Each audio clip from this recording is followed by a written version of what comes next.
دلکش راہوں کے ہمسفر دوستوں، آج کے اس سفر میں ہماری منزل ہے پاکستان سے 5297 کلومیٹر دور واقع وسطی یورپ کا ایک نہایت خوبصورت ملک جرمنی، اور جانیں کہ اس قدیم و جدید ثقافت کے حامل ملک کے بارے میں کچھ ایسے حقائق جو آپ لوگوں کو کافی حیران کرنے والے ہیں۔ دوستوں، آپ لوگ جرمنی کے بارے میں کچھ جانتے ہوں یا نہیں، لیکن آپ میں سے شاید ہی کوئی ایسا ہو جس نے ہٹلر کا نام نہیں سنا ہوگا۔ جی ہاں، وہی ہٹلر جس کا نام سن کر آج بھی یہودی کانپ جاتے ہیں، جس نے دوسری جنگ عظیم کے دوران یہودیوں کی حالت کافی پتلی کر دی تھی۔ دوسری جنگ عظیم کے دوران یہ ملک دو حصوں میں بٹ گیا۔ 1990 میں ان لوگوں نے دیوار برلن گرا کر پھر سے ایک ہونے کا اعلان کیا، جو کہ ایک منفرد مثال ہے۔ اس کے بعد اس ملک کا نام فیڈرل ریپبلک آف جرمنی رکھا گیا۔ اس ملک کے محل وقوع کی بات کی جائے تو اس کے جنوب میں آسٹریا اور سوئٹزرلینڈ، شمال میں ڈنمارک، مشرق میں چیک ریپبلک، جبکہ مغرب میں نیدرلینڈ، بیلجیم اور لکسمبرگ واقع ہیں۔ ان کے علاوہ جنوب مغرب میں یہ دیش فرانس سے بھی جڑا ہوا ہے۔ اس ملک کی کل آبادی 8,80,00,000 افراد پر مشتمل ہے اور دنیا میں آبادی کے لحاظ سے 16ویں نمبر پر شمار کیا جاتا ہے۔ جرمنی کے عروج و زوال کی تاریخ انتہائی دلچسپ اور کربناک ہے، کیونکہ یہ مکمل طور پر تباہ ہونے کے باوجود آج ترقی یافتہ ممالک کی فہرست میں شامل ہے۔ جرمنی کی تباہی کا آغاز 28 جون 1914 سے شروع ہوا تھا، جب سربیا کے ایک باشندے نے آسٹریا کے ایک شہزادے کو مار کر قتل کر دیا تھا۔ لہٰذا آسٹریا نے سربیا کے خلاف جنگ کا اعلان کیا، اور اس جنگ میں جرمنی نے آسٹریا کا ساتھ دینے کا فیصلہ کیا، اور تب ہوا پہلی جنگ عظیم کا آغاز۔ پہلی جنگ میں تقریباً 70 لاکھ لوگ مارے گئے تھے اور 2 کروڑ کے لگ بھگ زخمی ہو گئے تھے۔ اس جنگ میں پہلی بار جدید ہتھیاروں کا بے دریغ استعمال کیا گیا، جو اتنی بڑی تعداد میں لوگوں کے مارے جانے کا سبب بنی۔ برطانیہ کے 97,000 فوجی ایک دن میں مارے گئے۔ اس جنگ میں جرمنی کے 17 لاکھ لوگ مارے گئے تھے، جبکہ روس کے تقریباً 18 لاکھ لوگ لقمۂ اجل بن گئے تھے۔ اس جنگ میں جرمنی کا ساتھ دینے والوں میں آسٹریا، ہنگری، بلغاریہ اور ترکی جیسے ممالک شامل تھے، جبکہ دوسری جانب برطانیہ، روس، اٹلی، جاپان، فرانس، امریکہ اور پرتگال مد مقابل تھے۔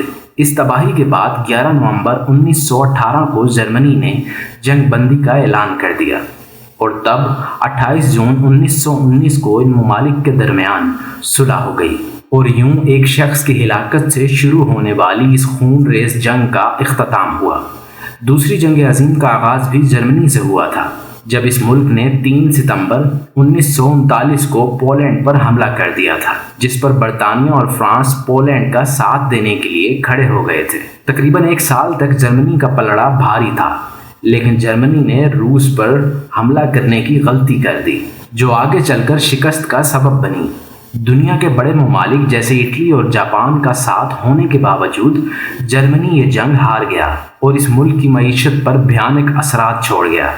اس جنگ میں تقریباً 60 ممالک اور 10 کروڑ فوجیوں نے حصہ لیا تھا، اور 40 ممالک کی سرزمین متاثر ہوئی تھی۔ اس جنگ میں 7 کروڑ لوگ صفائے ہستی سے مٹ گئے تھے، جس میں روس کے 2 کروڑ اور جرمنی کے 70 لاکھ لوگ شامل تھے، جس کے بعد جرمن نازی کا اختتام ہوا تھا اور ہٹلر نے خودکشی کر لی تھی۔ جرمنی 2 ٹکڑوں میں تقسیم ہوا تھا، مشرقی جرمنی اور مغربی جرمنی۔ اس جنگ میں جرمنی کے تمام بڑے شہر تباہ ہو چکے تھے اور 20% عمارتیں مکمل طور پر گرا دی گئی تھیں۔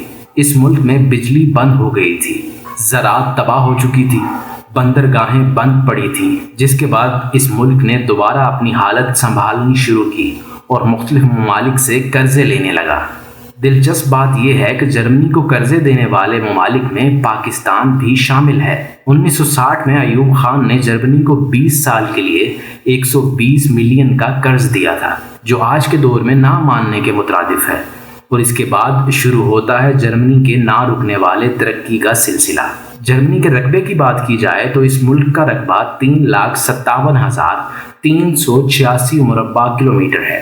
یہ ملک رقبے کے لحاظ سے دنیا میں 62ویں نمبر پر شمار کیا جاتا ہے۔ اس ملک کا سب سے بڑا شہر برلن ہے، جو جرمنی کا دارالحکومت ہے۔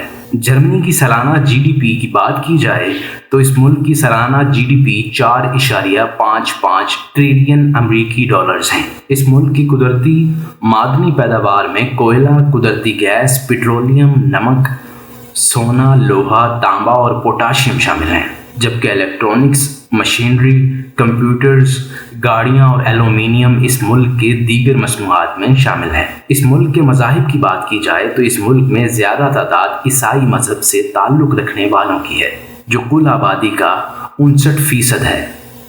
5.5% مسلمان بھی اس ملک میں آباد ہیں۔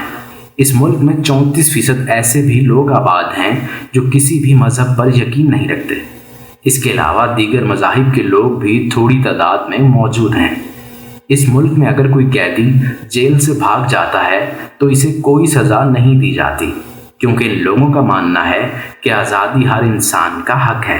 دنیا میں سب سے زیادہ شراب پینے والے ملکوں میں جرمنی دوسرے نمبر پر آتا ہے۔ اس ملک میں شراب کی 300 اقسام پائی جاتی ہیں۔ دنیا کا سب سے بڑا بیئر فیسٹیول بھی جرمنی میں منایا جاتا ہے۔ اس ملک میں سگریٹ پینے والوں کی بھی تعداد بہت زیادہ ہے، لیکن پبلک پلیس پر اسموکنگ منع ہے، جبکہ شراب پینا الاؤ ہے۔ اس ملک میں 70% ہائی ویز پر گاڑیوں کے لیے کوئی سپیڈ لمٹ نہیں ہے، یعنی جتنا چاہے گاڑی بھگا سکتے ہو۔ لیکن اس ملک میں ہائی وے پر ایندھن ختم ہونا غیر قانونی مانا جاتا ہے۔ دنیا کا سب سے پہلا میگزین جرمنی میں 1663 میں پبلش ہوا تھا۔ جرمن اس ملک کی قومی زبان ہے۔ دیگر زبانوں میں ڈچ، انگلش اور رشین شامل ہے۔ اس ملک کی کرنسی یورو ہے۔ 1 یورو پاکستانی 175 روپے کے برابر ہے۔ اس دیش میں لوگوں کی اوسط عمر 80 سال ہے۔ جرمنی میں شرح خواندگی 99.9% ہے۔ پہلی جنگ عظیم میں اس ملک کے لوگوں کو اتنی تعداد میں قتل کیا گیا تھا کہ بچنے والے مردوں کے مقابلے میں عورتوں کی 3 گنا زیادہ تعداد رہ گئی تھی۔ 2004 میں جرمنی میں ایک قانون بنایا گیا تھا جس کے مطابق سارے کالجوں کی فیس ختم کر دی گئی، اور یہ فیس صرف جرمن لوگوں کے لیے نہیں بلکہ دنیا بھر سے یہاں آنے والے انٹرنیشنل اسٹوڈنٹس کے لیے بھی ختم کر دی گئی تھی۔ کہا جاتا ہے کہ دوسری جنگ عظیم کے دوران رشین آرمی نے 20 لاکھ جرمن عورتوں کا ریپ کیا تھا، جس میں 13 سال سے لے کر 80 سال تک کی عورتیں شامل تھیں۔ جرمنی نے پہلی جنگ عظیم کا ہرجانہ جن ملکوں کو دینا تھا، اس کی آخری ادائیگی جرمنی نے 2010 میں کی تھی۔ انتہائی مشہور مشروب فانٹا اس ملک کا پروڈکٹ ہے۔ اسے جرمنی نے دوسری جنگ عظیم کے بعد بنایا تھا، جو آج پوری دنیا میں شوق سے پیا جاتا ہے۔ یاد رہے کہ پہلی جنگ عظیم کے دوران جرمنی اتنا مقروض ہو گیا تھا کہ اس کی قیمت تقریباً 96,000 ٹن سونے کے برابر تھی، لیکن اس کے باوجود اس ملک نے وہ قرضہ ختم کر کے اتنی ترقی کی کہ دنیا کا شاید ہی کوئی ایسا شہر ہو جہاں جرمنی کی بنائی ہوئی مصنوعات موجود نہ ہوں۔ اس لیے یہ ملک تعریف کا مستحق ہے۔ دنیا میں جاپان اور جرمنی 2 ایسے ملک ہیں جس میں بچوں کی پیدائش کی شرح کم ہے۔ دوستوں، ہمارے آج کے سفر کا یہیں پر اختتام ہوتا ہے، لیکن اگر ویڈیو پسند آئی ہو تو ہمارے چینل کو سبسکرائب ضرور کیجیے۔ اپنا اور اپنے گرد و نواح کے لوگوں کا بہت سا خیال رکھیے۔ اللہ نگہبان۔